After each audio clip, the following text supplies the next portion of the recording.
Things people love. That final lap where it seemed like Denny Hamlin was going to be able to capture maybe his fourth Daytona 500. Yeah, and look at William Byron. He's about in the middle of your screen right there. You see the 24 car. He's going to go to the top. You see Cole Custer goes to the outside of Denny Hamlin.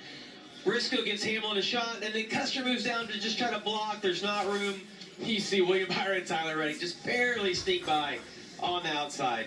And for Hendrick Motorsports, the 10th Daytona 500 win in their Chevrolet, that puts them alone on top 9 for Petty Enterprises. And Hamlin was that close. Yeah, I thought we were in a great spot many times in the last 10 laps. Appreciate National Debt Relief coming on and giving them a great ride, but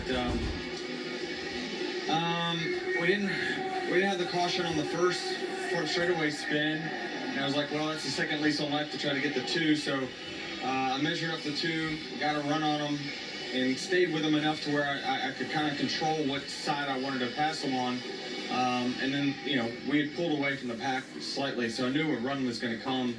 41 had the run, and I chose not to block them. Yeah, like confetti on a car. In these races, you got to live to make it off the turn 4, and we just didn't. I thought that the 41 came down, and I'm pushing the 2 down as low as I can, giving the 41 all the space and not stopping his run. But he just, I thought he hung, not hung a left, but steered left and was trying to crowd it. And I understand everyone's trying to go for it, and he's going for it, and all of us are. But in those situations, I told him, it's like, we gotta get off 4. Then we can do this. But we just never made it, and somebody else won. I don't even know where William was running. Appreciate your time, Denny. Jamie? How about 7-time Jimmy Johnson brings it home 3rd. His best finish in this next-gen car by a lot, Jimmy. And smiles all around. How good does this one feel for you? This feels incredible, and I have emotions that I didn't expect to have. I've never been in this position as an owner, and it's really opened up a different set of emotions, and the pride that I have in this result, and the pride that I have in this company, and all that we're trying to achieve and the journey we're on. I'm so satisfied, so happy right now. Excited that we have 2 cars in the top 5. Hope Shaq is watching. Thank you, buddy. We got your car in the top 3, and a big thanks to Carvana and their continued support. Mobile One, Advent Health, Family Dollar Tree. It's just been an interesting couple of years, and to have the cars come out and be this strong. This Toyota was rocket ship fast. I'm just smiling inside now. 2 Legacy Motor Club drivers in the top 5. A great run for them, Chris. Yeah, thank you. 49-year-old Jimmy Johnson from 15th on that last lap, finishing 3rd, and up to the guys in the booth. Mike Joy, the 14th Daytona 500, settled by a last lap pass. And there's the guy that his teammate called him the babyface assassin. Your winner, William Byron, back-to-back.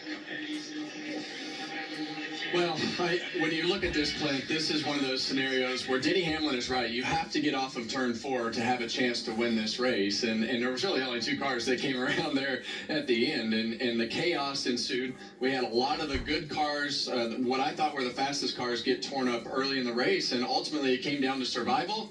And the cars that made it off of turn 4 actually wound up winning the race, with William Byron come from 6 or 7. I don't even know where he was, because 9th with 1 to go. Yeah, 9th with 1 to go. So there you have it. But the Fords getting torn up, that really changed the complexion of the race. Oh, 100%. You start to see Denny Hamlin, all these Toyotas start to show up. Austin Cindric, the kid did a great job all weekend long. He's a Daytona 500 winner. The Fords were strong early, as you said, but that's Daytona. We preview this week. We start this week months ago, right? And we start talking, we start asking these drivers, what's it take to win? You got to have a fast car. Check. Some of them had that. You got to have handling. But they all say, when it comes down to it, you got to have Lady Luck on your side. And William Byron, 2 years in a row, boy, he's had it, man. He's put himself in the right positions. It did what it took to win the race, but he also had a little bit of luck right there. The total package, William Byron. Since Richard Petty's day, little has changed. Richard has often said the best you can do on any given day is put yourself in position to win. William Byron did just that. Circumstances dictate the outcome. More from Daytona after this.